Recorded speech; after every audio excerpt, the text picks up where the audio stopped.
failure of Crystal Pepsi was because of you, is what you're telling me. Yes. Oh, I went around and told everybody it was horrible.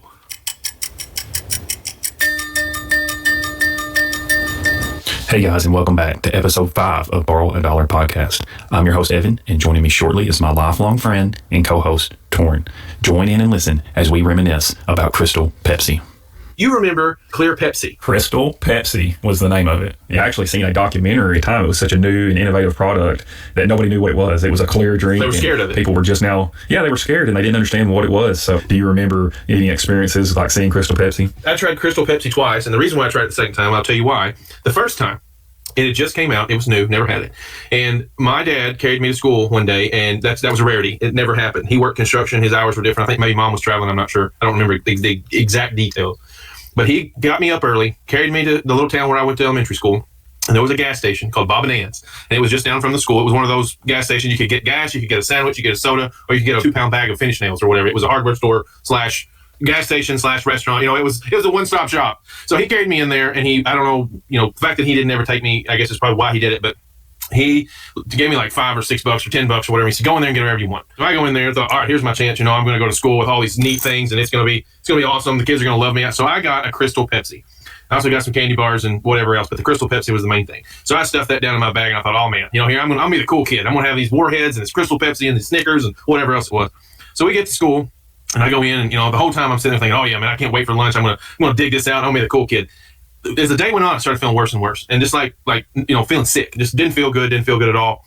Get to lunch, dig out all this smorgasbord of all these cool treats, set them on the table in front of me, and I don't know what happened. My stomach said no, and I took off to the bathroom, and I got sick. And I come out, and I'm sure I was white, purple, blue, whatever you can imagine. I was sicker than a dog, and I think I might even went back in there again. So I walked out, sat down at my table. Here's this opportunity, and I feel like I've died.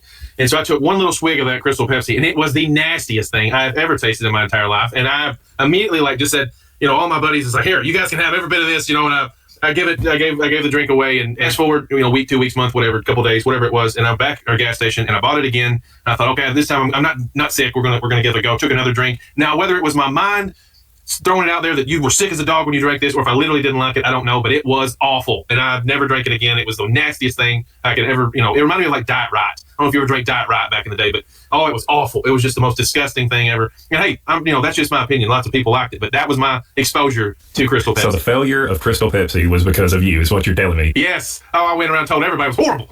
I do remember a small store having the Crystal Pepsi, and of course, I managed to finally get my hands on one and get it home, and you got all that excitement and all this, maybe that's what made you sick that day, was that just that intense, right. I'm fixing to try something that's going to change my life. Something new, something exciting. It's going to be the greatest day of my life, and you just couldn't handle the pressure, but crack that bottle open, and it's clear, so you don't know what to expect. Is it going to taste like a Coke, or is it going to taste like a Pepsi, or is it going to taste like a Sprite, which I probably hadn't even drank too many of those at that point in my life, and I lay it back, and it was disappointment. I can remember taking that second look at it, setting it down, and put the lid back on it, and never gave it another shot. Weren't they in glass bottles? Yes. Wasn't that back when they were in glass bottles? It's funny, I can remember it being in a mini glass bottle. It was a glass bottle, but it wasn't like a elongated bottle. It was a little short, stubby glass bottle, and it was different size. It was they made it different in all aspects. Obviously, it was clear, but and I want to say it had a white label. It was a white Pepsi label. Yeah.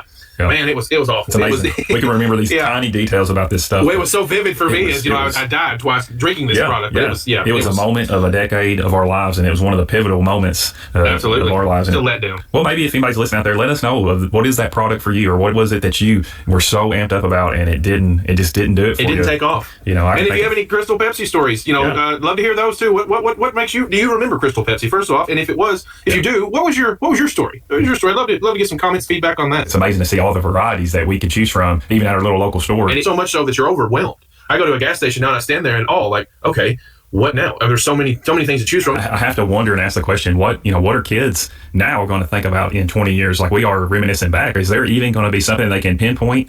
Are they going to have a Crystal Pepsi? That's something like that they're sitting talking to friends, in the 20 years in the future. Hey, do you remember whatever? And chances are no. I mean, it's sad to say that that's where we are, and it's also very wonderful because there's so many things out there to try and do and get out of your comfort zone and give it a go and try this drink or try that food or try this restaurant. There's so many different options out there that, I think it's awesome. But in the same aspect, you lose that pivotal thing that happened in your life that you could reminisce with your friend about years later, and it kind of brings back that, hey, I remember that, that kind of mentality. I love the thought of just trying out a new product. It's this unlimited world out there, and I think that really is something that we're going to explore here in the next few episodes and throughout our entire podcast. And maybe you out there listening can join in with some of the memories you have and some of the ideas and topics that you've been connected to. Trying something new, whether it be a career or entertainment or nutrition or lifestyle change or whatever, it's out there. I'm ready and excited to see what next decade brings to us, and enjoy talking with you about it on this podcast.